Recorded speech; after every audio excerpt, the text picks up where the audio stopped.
भाई लोग पोको अपन कब चुतियापा खत्म करी हमरा कुछ भी समझ में नहीं आवत।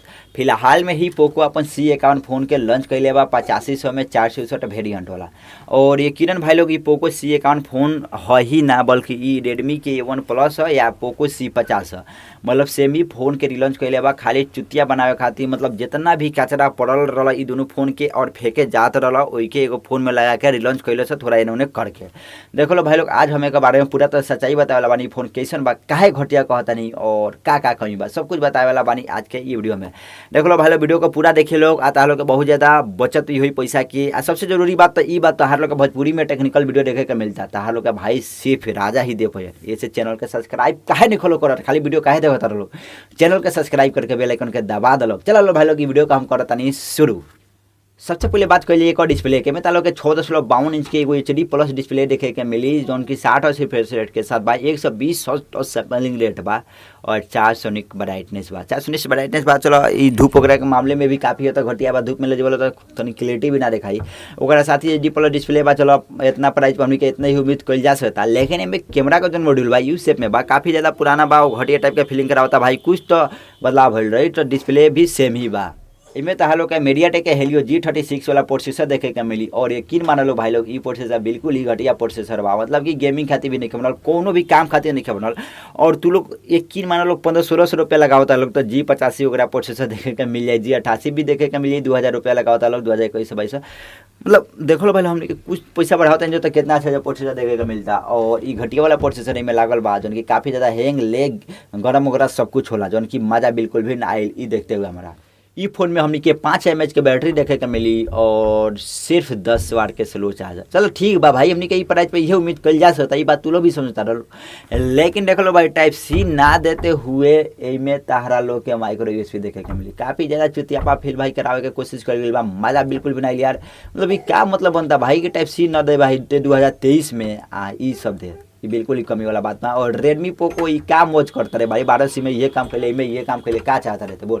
ये फोन 3 घंटा से ऊपर में फोन फुल चार्ज है, जो कि काफ़ी ज़्यादा पुराना बा। ये भी तू लोग बात के समझता रह लोग।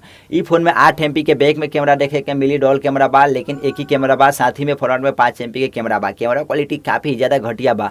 और 1500-1600 रुपये अधिक लगावता जाए तो हमनी के बहुत आसानी से 50 MP वाला कैमरा देखे के मिल जाए। फ्रंट में भी अच्छा खासा फोटो देखे के मिल जाए।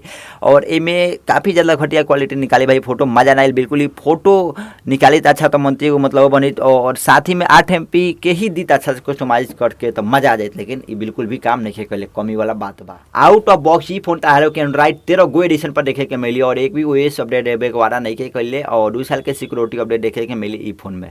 तो डिसेंट बा भाई। मतलब चलो भाई एंड्रॉइड 13 तो दिले बा, मतलब एंड्रॉइड 12 से 13 कैलस, लेकिन 1 साल को OS अपडेट दे दी तो का मतलब घट दे, वादा कर देवे चाहिए, लेकिन वादा नहीं कैले। ई फोन में हमने के बैक में फिंगरप्रिंट देखा के मिली। चलो ठीक बा भाई, प्राइस के हिसाब से बैक में फिंगरप्रिंट से कोनो दिक्कत नहीं है, साथ फिंगरप्रिंट के उम्मीद भी नहीं जा कोई जा सकत।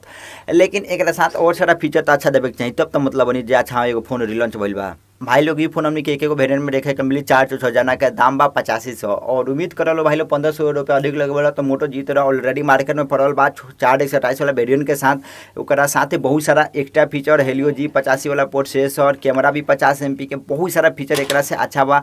कैमरा के मॉड्यूल फ्रंट वाला अच्छा बा, पंचोल डिजाइन के साथ 90 और रिफ्रेश रेट वगैरह भी देता, तो अच्छा बा, काफ़ी तक अच्छा बा। साइड में फिंगरप्रिंट भी देता, तो 1500 अधिक लाख होता तो एक बाप फोन मिलता। कचरा फोन पोको रहेला ई तालो के आज क्लियर ही बता दी। जितना भी रेडमी के कचरा बचल रहा सब पोको में लगा दिया जाला, जैसे फेंके वाला रहा तो सोचल एगो फोन बना दे। बहुत सारे फोन के देखलो सेम रेडमी के ही फोन है, जैसे A1 प्लस हो गई या तो फिर पोको C50 को ऑलरेडी फोन मार्केट में लॉन्च बा। सेम ही चीज़ के देखो भाई, थोड़ा सा इन्होंने करके सेम ही चीज़ के रिलॉन्च कर दिला बा चुतिया बनावे खातिर कि हाँ फोन बेच चाहिए।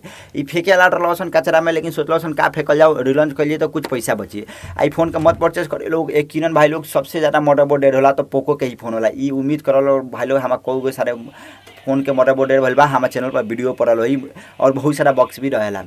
अब तहार लोग के का सुझाव है फोन के बारे में जल्दी से कमेंट कर बताओ। हमारा तो ये राय रही कि फोन के मत परचेज कर लो। एक से अच्छा फोन का रिव्यू कर बनी अपना चैनल पर जाके देख लो, 1500-1600 रुपया अधिक लगी तो अच्छा फोन देखे के मिल जाए।